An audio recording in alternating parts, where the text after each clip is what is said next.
पिछले क्लास में आपको समझाया जा रहा था कि क्वथनांक किन किन चीज़ों से प्रभावित होता है, और आप देखे थे कि प्रेशर कुकर उसी सिस्टम पर काम करता है जो थ्योरी था पिछला क्लास में।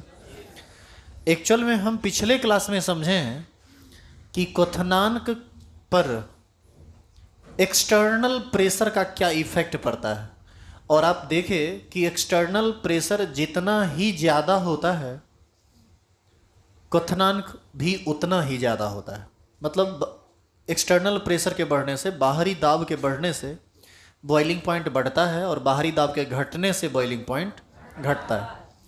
आज एक बार फिर से हम क्वथनांक को प्रभावित करने वाले कारक को ही पढ़ेंगे। वो आप 1 नंबर में पढ़े थे, आज होगा उसका 2रा नंबर। हेडिंग डालेंगे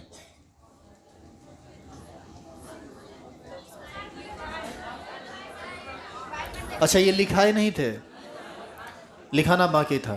लिखे तो ये देखे, हाँ उसमें बहुत सारा स्टेटमेंट लिखना बाकी था, लिखेंगे। एक ही द्रव का क्वथनांक एक ही द्रव का क्वथनांक एक ही द्रव का क्वथनांक अलग अलग वायुमंडलीय दाब में अलग अलग वायुमंडलीय दाब में अलग अलग होता है। अलग अलग होता है। देखिए कॉपी।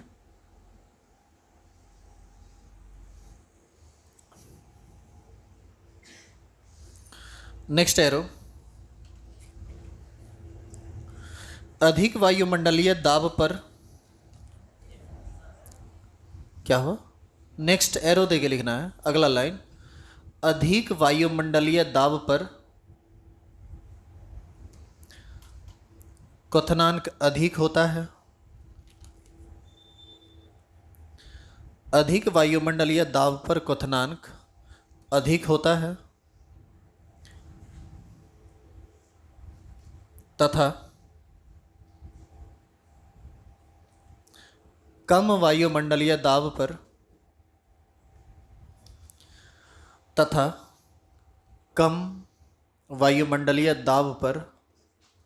क्वथनांक कम होता है। तथा कम वायुमंडलीय दाब पर क्वथनांक कम होता है। बाहर कहीं जाम उम लगा हुआ है क्या?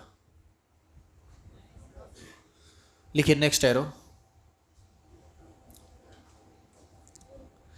एक एटीएम वायुमंडलीय दाब पर, नेक्स्ट लाइन लिखना है, नेक्स्ट एरो देगा।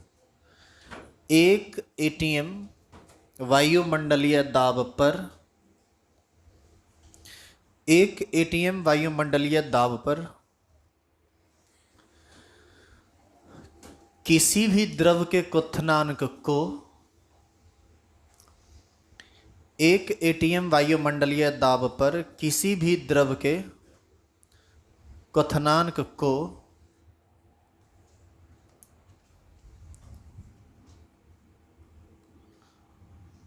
सामान्य क्वथनांक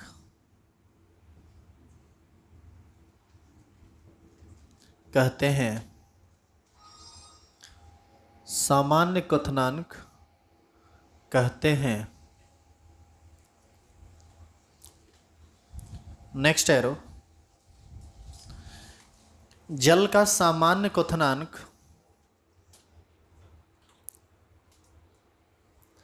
जल का सामान्य क्वथनांक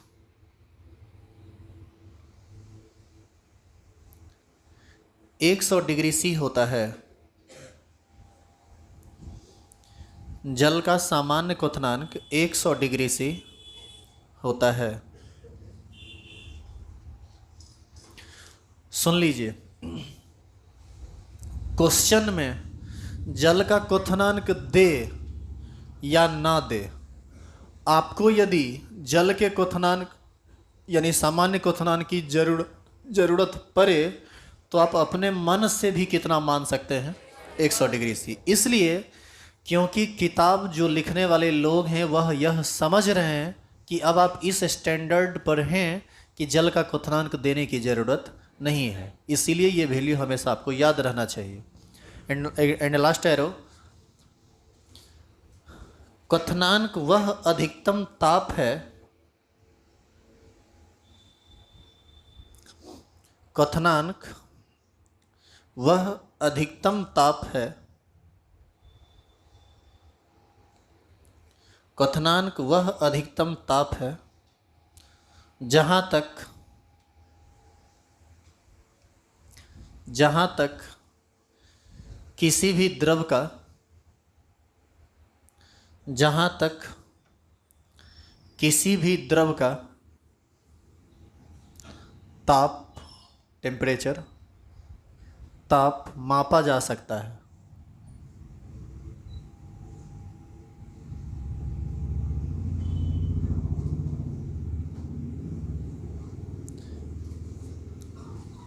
मापा जा सकता है। आप याद कीजिए, आज का जितना पॉइंट अभी हम टोटल 5 पॉइंट लिखा है और पिछला क्लास में ये पांचों बात हम समझा दिए थे, सिर्फ लिखाना बाकी था, इसलिए आज सिर्फ लिखा के हम छोड़ रहे हैं, इस पर हम कुछ बोल नहीं रहे, समझा नहीं रहे। हमारा अगला टॉपिक है वाष्प दाब का प्रभाव, effect of vapour pressure. VP से वेपर प्रेशर को इंडिकेट करते हैं, ये पीछे बताया जा चुका है। इफेक्ट ऑफ वेपर प्रेशर,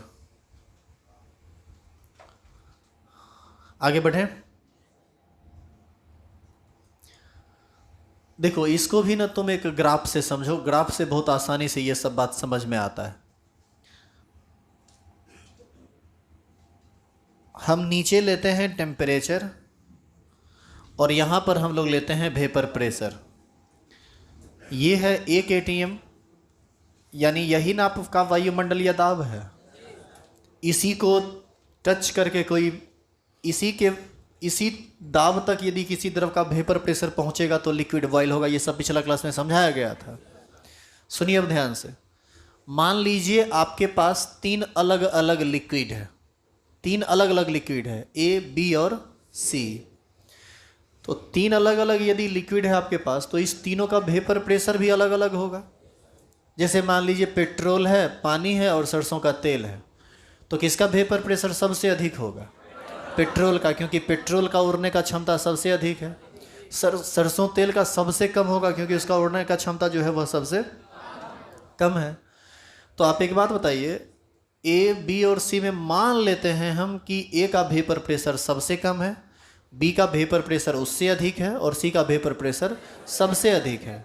तो ऐसी स्थिति में यदि हमको ए को दिखाना हो तो ए सबसे नीचे में दिखाया जाएगा, फिर दिखाया जाएगा बी और फिर दिखाया जाएगा सी। एक्चुअल में यह है पी नॉट ए, यह है पी नॉट बी और यह है पी नॉट सी। याद है ये सब चीज़? अब हम क्या करते हैं, तीनों द्रव को अलग अलग बर्तन में रखा हुआ है, तीनों को अलग अलग गर्म करते हैं सेम टेम्परेचर से। अब जब हम गर्म करना शुरू करेंगे तो इसका वेपोराइजेशन, इसका वेपोराइजेशन, इसका वेपोराइजेशन, सबका वेपोराइजेशन बढ़ेगा और वेपर प्रेशर भी बढ़ेगा। वेपर प्रेशर बढ़ते बढ़ते 1 atm को टच करेगा। कौन सबसे पहले टच करेगा? सी, क्योंकि सी का वेपर प्रेशर पहले से ही ज़्यादा है। थोड़ा सा टेम्परेचर देंगे तुरंत टच कर जाएगा और सबसे पहले खौल जाएगा कौन? सी। यानी सबसे पहले बॉइलिंग होगा सी का, इसके बाद बी का और इसके बाद ए का। अब देखिए इसके बॉइलिंग पॉइंट को समझिए। यहाँ से जब हम नीचे गिराते थे तब हमको बॉइलिंग पॉइंट समझ में आता था। तो मान लीजिए इसको जब हम नीचे गिराए तो ये वैल्यू हमको आया 100 डिग्री सी। कितना आया? 100 डिग्री सी। तो ये इसको जब हम नीचे गिराएंगे तो ये तो कम आएगा। मान लीजिए ये 80 डिग्री सी है, 80 डिग्री सेल्सियस, और इसको जब गिराएंगे तो उससे ज़्यादा आएगा। कितना आएगा? मान लीजिए 120। डाटा पर हमको सिर्फ ज़्यादा और कम को समझना है। अब आप गौर कीजिए, वेपर प्रेशर ए का सबसे कम है तो इसका बॉइलिंग पॉइंट सबसे अधिक है। वेपर प्रेशर सी का सबसे अधिक है तो इसका बॉइलिंग पॉइंट सबसे कम है। तो यहाँ से एक बात स्पष्ट है ना कि अलग अलग लिक्विड का वेपर प्रेशर अलग अलग होता है, इसीलिए अलग अलग लिक्विड का क्वथनांक भी अलग अलग होता है। और सबसे महत्वपूर्ण बात, जिसका वेपर प्रेशर अधिक होगा उसका क्वथनांक कम होगा, और जिसका वेपर प्रेशर कम होगा उसका क्वथनांक यानी बॉइलिंग पॉइंट अधिक होगा। यहाँ से कंक्लूजन निकलता है कि अलग अलग द्रव में वाष्प दाब के बढ़ने से क्वथनांक घटता है। आई बात समझ में? जबकि पिछला इफेक्ट जब तुम पढ़ रहा था तो तुम देखा था कि वायुमंडलीय दाब जैसे जैसे बढ़ रहा था क्वथनांक बढ़ रहा था, वायुमंडलीय दाब जैसे जैसे घट रहा था क्वथनांक घट रहा था।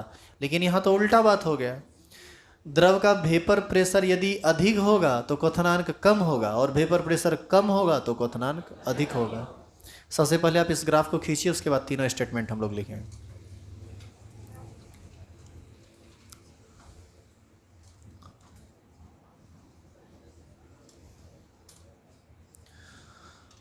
और ग्राफ जब भी बनाएंगे तो थोड़ा थोड़ा साफ सुथरा बनाएंगे। और ध्यान रहे, कोई भी आदमी इस लाइन को स्ट्रेट लाइन नहीं खींचेंगे। बाबू सुन लो, ये कर्व लाइन है, और यदि आप स्ट्रेट लाइन खींचते हैं तो दोनों का दो मतलब होता है। और आपको दोनों का मतलब समझा दें, थोड़ा मतलब समझ लीजिए। वाष्प दाब 2 गुना से बढ़ा तो क्वथनांक भी 2 गुना से बढ़ जाना चाहिए। ऐसा होगा तो स्ट्रेट लाइन ग्राफ आएगा। और इसको 2 गुना से बढ़ाए लेकिन यह 2 गुना से नहीं बढ़ा, तो ऐसी स्थिति में हो सकता है 1.5 गुना से बढ़ा, हो सकता है 2.5 गुना से बढ़ा। तो ऐसी स्थिति में ग्राफ क्या आ जाता है? कर्व। तो ग्राफ का अपना मीनिंग होता है, इसीलिए जैसा लाइन खींचा हुआ है वैसा खींचेंगे। कहीं भी किसी प्रकार का कोई कन्फ्यूजन हो तो ज़रूर बोलिएगा। ये नहीं कि समझे भी नहीं और कुछ अपना कर लिए, तो गलत है। क्या?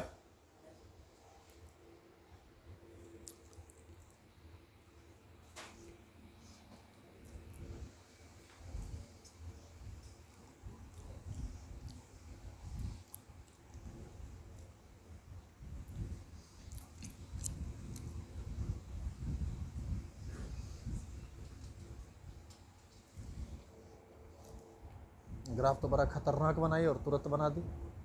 तुम्हारा भी अच्छा है, बनाओ जल्दी पूरा करो।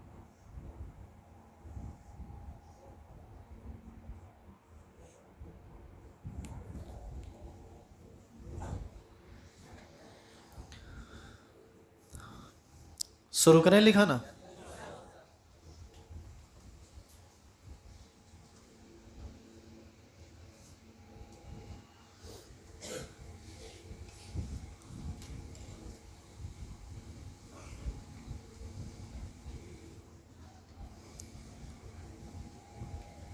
देखो इधर इधर, ये वाला कॉर्नर दिया कीजिए ग्राफ में। यदि आप वो कॉर्नर नहीं देते हैं तो वो एक टेबल जैसा लगता है, लगता है एक डब्बा बना हुआ है। ग्राफ में हमेशा ये कॉर्नर होना चाहिए, क्योंकि पॉजिटिव निगेटिव टाइप की भी बातें होती है। हो गया? क्या लिखा हुआ आपका? लिखेंगे अलग अलग द्रव का वाष्प दाब, एरो दीजिए और लिखिए अलग अलग द्रव का वाष्प दाब, अलग अलग द्रव का वाष्प दाब अलग अलग होता है, अलग अलग द्रव का वाष्प दाब अलग अलग होता है, इसीलिए इसीलिए उसका क्वथनांक भी अलग अलग होता है, इसीलिए उसका क्वथनांक भी अलग अलग होता है। तुम काहे गुस्सा में हो? तुम्हारा भी ग्राफ अच्छा है। इसीलिए उसका क्वथनांक भी अलग अलग होता है। नेक्स्ट एरो, जिस द्रव का वाष्प दाब, जिस द्रव का वाष्प दाब अधिक होता है जिस द्रव का वाष्प दाब अधिक होता है उसका क्वथनांक कम होता है। उसका क्वथनांक कम होता है। सुनो, वाष्प दाब अधिक तो क्वथनांक कम, और वाष्प दाब कम तो क्वथनांक अधिक। फिर से याद रख लो, वाष्प दाब अधिक तो क्वथनांक कम, और वाष्प दाब कम तो क्वथनांक अधिक। भूलोगे नहीं ना? इसमें गलती नहीं होनी चाहिए, आगे से याद रखिएगा इसको। बोलो रे, याद रहेगा कि नहीं? ठीक है, रहना भी चाहिए। नीचे एरो देंगे और लिखेंगे, अलग अलग द्रव में अलग अलग द्रव में वाष्प दाब के बढ़ने से, अलग अलग द्रव में वाष्प दाब के बढ़ने से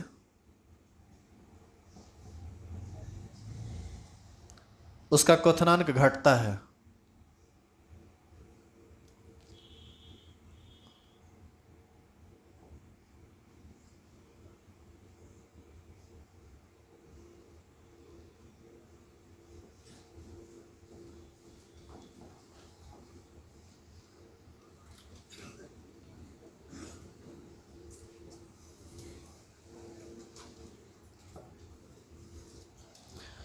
तीसरा नंबर हेडिंग डालिए, अवाष्पशील विलय के मिलाने का प्रभाव। आप याद कीजिए, इस तरह का एक बार और टॉपिक आप लिखे थे, लेकिन क्या हुआ? अच्छा, अवरणशील था वहां पर, यहां पर अवाष्पशील है। दोनों एक के बात हुआ ना जी? अवरणशील कहें या अवाष्पशील कहें, दोनों सेम चीज है। इंग्लिश में लिख देता हूं, सेम ही होगा। Effect of addition of non volatile solute.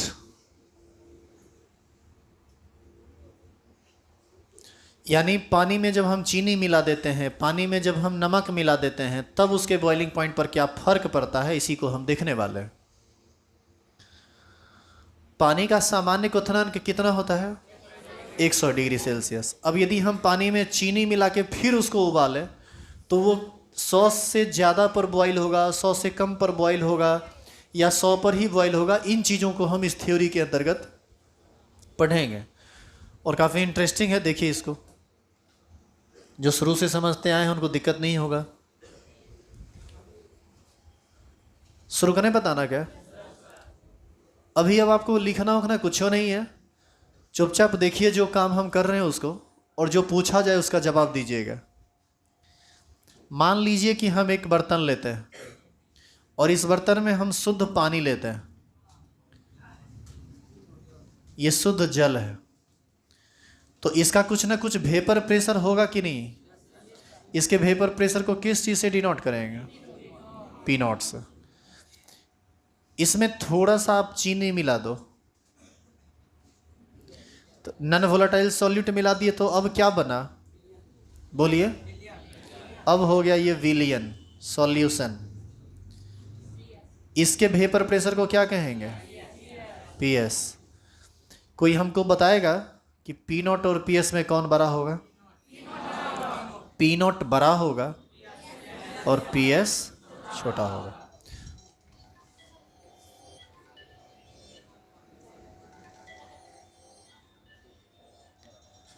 सुनिए,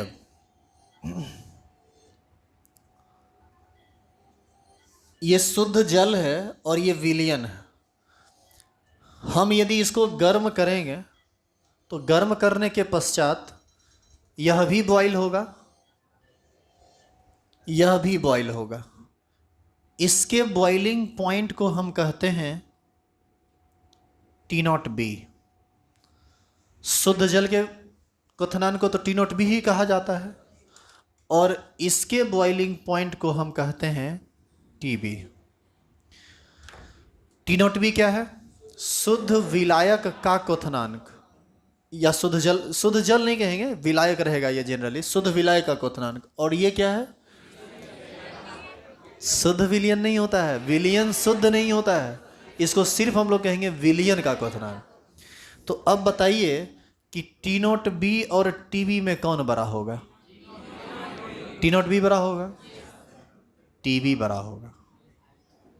अभी तुरंत थोड़ी देर पहले समझाए कि वाष्प दाब अधिक तो क्वथनांक कम, और तुरंत मुंह बा दिए। इसीलिए हम उतना जोर जोर से 3 बार चिल्ला रहे थे। तो हमको लग रहा होगा कि फालतूए न सर बोले जा रहे हैं, ये तो हम समझ गए किए,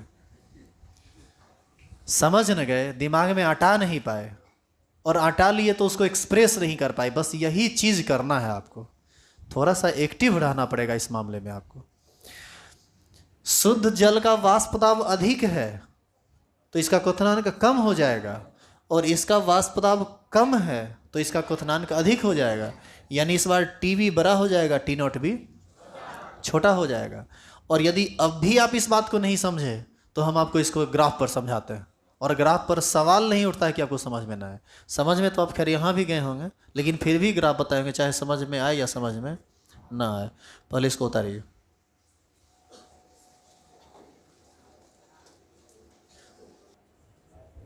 देखिए, अभी तक जो आदमी इस बात को नहीं समझे हैं ग्राफिकली, पिछला ग्राफ समझे थे ना आप, पिछला ग्राफ के आधार पर हम आपको इसको समझा देते हैं। और ऐसा नहीं कि ये समझाने के लिए ग्राफ जरूरी है, यह ग्राफ आगे के टॉपिक के लिए जरूरी है। इस ग्राफ को समझ के ही आप क्वथनांक उन्नयन यानी एलिवेशन इन बॉइलिंग पॉइंट को समझ सकते हैं।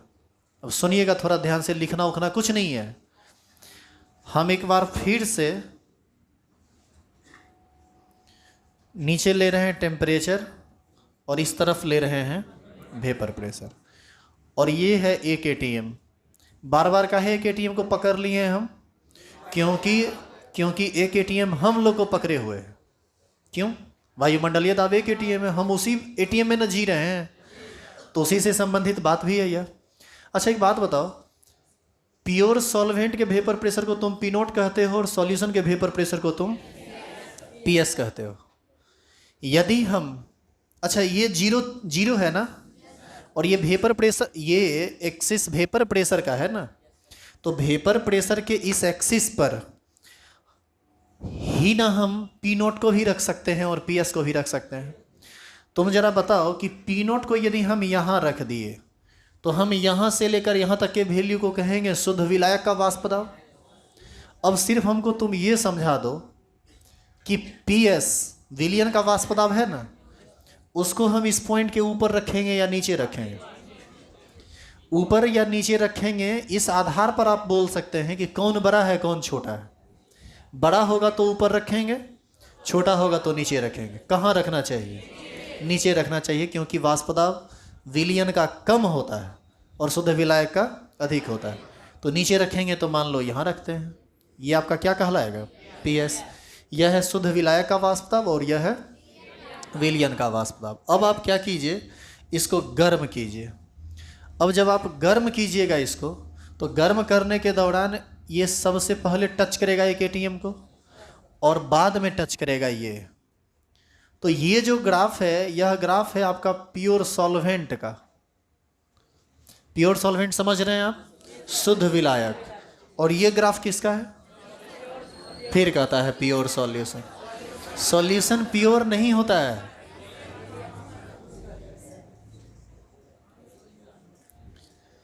ये किसका ग्राफ है? सॉल्यूशन का। अब आप बताइए कि यहाँ से यहाँ तक नीचे गिरा दें और इसको नीचे गिरा दें, तो ऐसी स्थिति में दोनों का बॉइलिंग पॉइंट पता चल जाएगा। तो हम इसको जब नीचे गिराते हैं, इसके पैरेलल खींच दो लाइन, तो एक बॉइलिंग पॉइंट हो गया आपका ये, और एक बॉइलिंग पॉइंट हो गया ये। ये बॉइलिंग पॉइंट किसका होगा? शुद्ध विलायक का। इसको हम लोग कहेंगे टी नॉट बी, और इसको हम कहेंगे टी बी। बोलो हाँ या ना? अब बताइए, यहाँ से यहाँ तक शुद्ध विलायक का क्वथनांक है, और यहाँ से लेकर यहाँ तक विलियन का क्वथनांक है। बड़ा कौन? टी बी बड़ा और टी नॉट बी छोटा। यानी विलयन का क्वथनांक अधिक होगा, विलय का क्वथनांक कम होगा। अब जिस बात को थ्योरी पर पढ़े उसको प्रैक्टिकली समझिए। यदि आप पानी को खौलाइएगा चूल्हा पर रखकर, थर्मामीटर डाल दीजिए, जैसे ही पानी खौलने लगे थर्मामीटर को चेक कीजिए कि उसका पारा कितना चढ़ा है, तो आप देखिएगा वो 100 डिग्री सेल्सियस है, क्योंकि पानी का सामान्य क्वथनांक 100 डिग्री सेल्सियस होता है। आ रही है बात समझ में? अब आप क्या कीजिए, उसी खौलते हुए पानी में 2-4 मुट्ठी चीनी डाल दो। चीनी बढ़िया से घुल जाएगा, गर्म पानी में तो और जल्दी घुल जाएगा। चीनी घुलने के बाद आप देखिएगा कि वो खौलना बंद कर दिया है। समझ रहे हैं आप? और फिर आप उसमें आग लगाए रखिए नीचे चूल्हा में। आप देखिएगा कि थोड़ी देर के बाद वो खौलना फिर से स्टार्ट किया। और अब आप एक बार थोड़ा थर्मामीटर को चेक कीजिए, तो क्या लगता है कि वो 100 डिग्री सेल्सियस पर ही होगा? बिल्कुल नहीं, आप गलत सोच रहे हैं यदि ऐसा सोच रहे हैं तो। अब वह हो सकता है 110 120 डिग्री सेल्सियस पर पहुंच गया हो। क्यों? क्यों ऐसा होगा? इसलिए क्योंकि जब आप अवरणशील विलय मिलाए तो उसका वाष्प दाब घट गया। जो चीज़ पहले 100 पर खौल रहा था उसका वाष्प दाब घटने से वही चीज़ अब 100 से ज़्यादा पर खौलेगा। तो आप कितना चीनी मिला रहे हैं उसी हिसाब से उसका बॉइलिंग पॉइंट भी बढ़ेगा। कम चीनी मिलाए हैं तो हो सकता है 105 पर खोल जाए, थोड़ा और चीनी मिला देंगे हो सकता है वही 107 पर खोले, थोड़ा और मिला देंगे 120 पर खोले, खोलते रहेगा वो इसी तरह से। इस प्रकार से हम देख रहे हैं कि टीवी बड़ा है और टी नॉट भी छोटा है। समझ गए आप? या आप भी समझ में नहीं आया? उतारिए, ग्राफ खींचिए।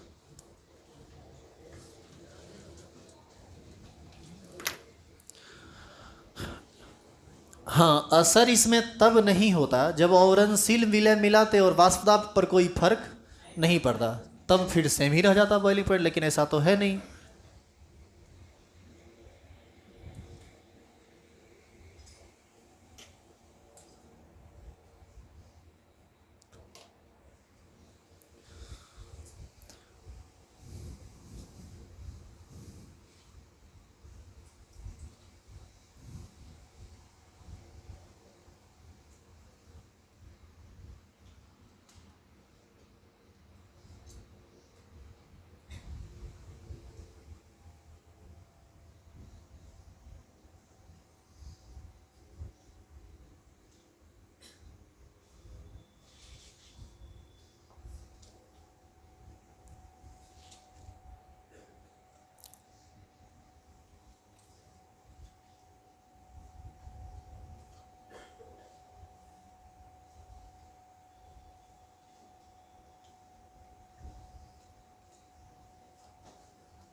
उतार लिए।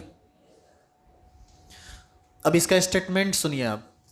हम यहां पर कह सकते हैं कि when a non-volatile solute added in pure solvent, then vapor pressure of liquid decreases and boiling point of liquid increases।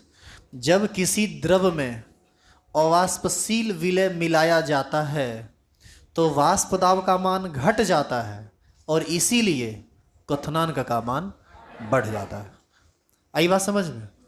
कौन चीज बढ़ा? बढ़ना ही कहलाता है उन्नयन। और बढ़ा कौन चीज? इसीलिए इसका नाम क्या है? क्वथनांक उन्नयन। अब समझ में आया कि धीरे धीरे टॉपिक पहुंच रहा है। नीचे एरो दीजिए और लिखिए। लिखिए, जब किसी शुद्ध द्रव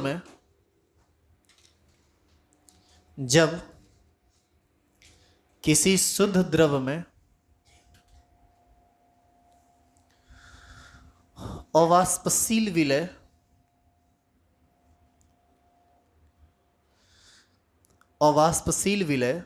मिलाया जाता है, अवाष्पशील विलय मिलाया जाता है तो द्रव का वाष्प दाब, तो द्रव का वाष्प दाब घट जाता है, तो द्रव का वाष्प दाब घट जाता है।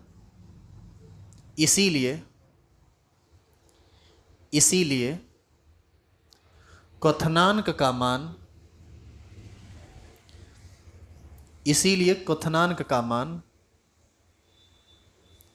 बढ़ जाता है। इसीलिए क्वथनांक का मान बढ़ जाता है। उतना सटा सटा काहे लिखती है? देखो ये थोड़ा अलग अलग लिखती है, देखने में कितना अच्छा लगता है। इसी सब पर नंबर मिलता है बोर्ड एग्जाम में। सुनिए, अच्छा अब थोड़ा सोच के बताना, अब की बार गलत नहीं होना चाहिए। सुनिएगा, हमारा स्टेटमेंट सुनिएगा। विलयन का क्वथनांक शुद्ध विलायक के क्वथनांक से हमेशा क्या होगा? अधिक होगा, हमेशा अधिक होगा। लिखिए तो, विलयन का क्वथनांक शुद्ध विलायक के क्वथनांक से, विलयन का क्वथनांक शुद्ध विलायक के क्वथनांक से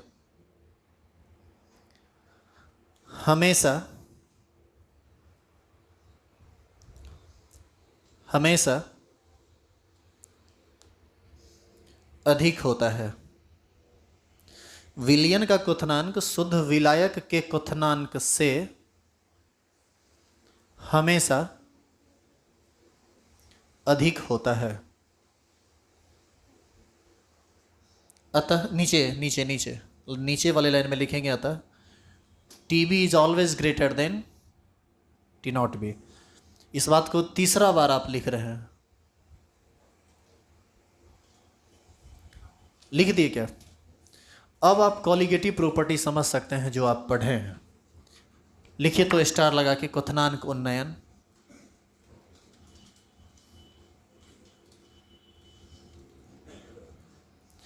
क्वथनांक उन्नयन, इसी को हम लोग कहते हैं एलिवेशन इन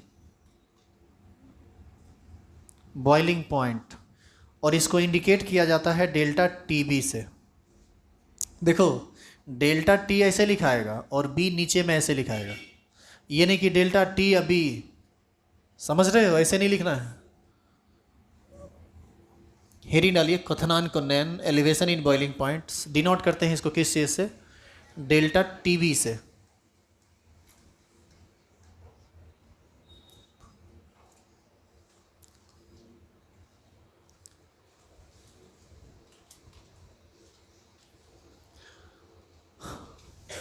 बताना शुरू करें क्या? यहां से यहां तक का वैल्यू T0B, यहां से यहां तक का वैल्यू TB, दोनों में अंतर कितना का है? इतना में से इतना को घटा दे, यही ना है। इसी को हम लोग बोलते हैं डेल्टा TB। यहां से लेकर यहां तक का वैल्यू ही क्या कहलाएगा? Delta TB। और थोड़ा ध्यान से सुनो, तुम जितना ज्यादा चीनी मिलाते जाओगे ये मान उतना ही नीचे आता जाएगा, और ये जितना नीचे आता जाएगा ये उतना ही बॉइलिंग पॉइंट को अधिक करेगा। यानी इसका जो डिफरेंस है बढ़ता जाएगा, यानी डेल्टा TB का मान बढ़ता जाएगा। डेल्टा TB एक अनुसंख्य गुणधर्म है, क्योंकि यह विलय के कणों की संख्या पर निर्भर करता है। और देखा कैसे निर्भर कर गया? चीनी ज़्यादा मिलाएंगे PS का मान नीचे आएगा, और PS का मान ज़्यादा आएगा तो ये मान ज़्यादा हो जाएगा, डिफरेंस अपने आप ज़्यादा हो जाएगा। तो यहाँ से क्वथनांक उन्नयन क्या है? उन्नयन का मतलब बढ़ना, और क्वथनांक का मतलब क्वथनांक। तो क्वथनांक उन्नयन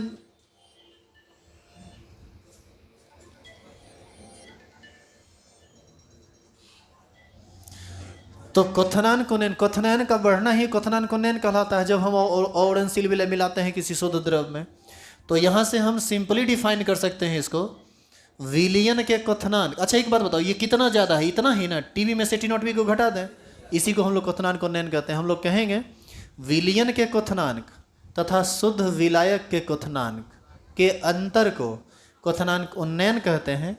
इसे डेल्टा TB द्वारा सूचित किया जाता है। अतः डेल्टा TB बराबर TB माइनस T0B। नीचे एरो दीजिए और लिखिए। लिखेंगे विलियन के क्वथनांक, विलियन के क्वथनांक तथा शुद्ध विलायक के क्वथनांक, विलियन के क्वथनांक तथा शुद्ध विलायक के क्वथनांक के अंतर को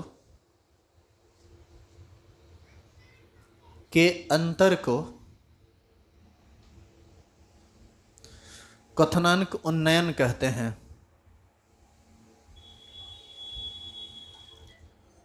क्वथनांक उन्नयन कहते हैं। क्वथनांक उन्नयन कहते हैं। नीचे लिख लीजिए तो, नीचे वाले लाइन में डेल्टा टीवी बराबर TV minus T not B, delta TV बराबर TV minus T not B.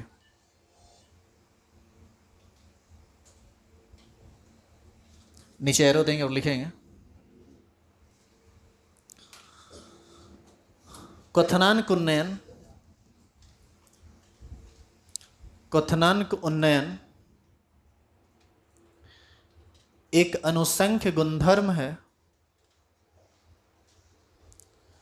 क्वथनांक उन्नयन एक अनुसंख्य गुणधर्म है। क्वथनांक उन्नयन एक अनुसंख्य गुणधर्म है क्योंकि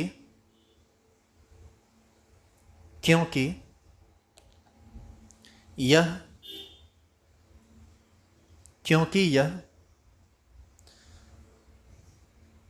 विलय के कणों की कुल संख्या, क्योंकि यह विलय के कणों की कुल संख्या पर, विलय के कणों की कुल संख्या पर निर्भर करता है। क्योंकि यह विलय के कणों की कुल संख्या पर निर्भर करता है। हो गया, लिख लिए। घर पर आप एक काम कर लेना, एग्जैक्ट यही ग्राफ खींच लेना और ये वाला चीज दिखा देना। अभी जो एक ग्राफ खींचे हो ना, उसमें भी तुम दिखा सकते हो, लेकिन वहां ये टॉपिक आया नहीं है। सेम ग्राफ खींच के इसको दिखा देना डेल्टा टीवी। क्या कर लोगे अपने से? इससे आगे कल अब नियम चलेगा इसका, ठीक है? राउल्ट का नियम चलेगा क्वथनांक उन्नयन के लिए। ग्राफ जरूर सब लोग खींच लेना।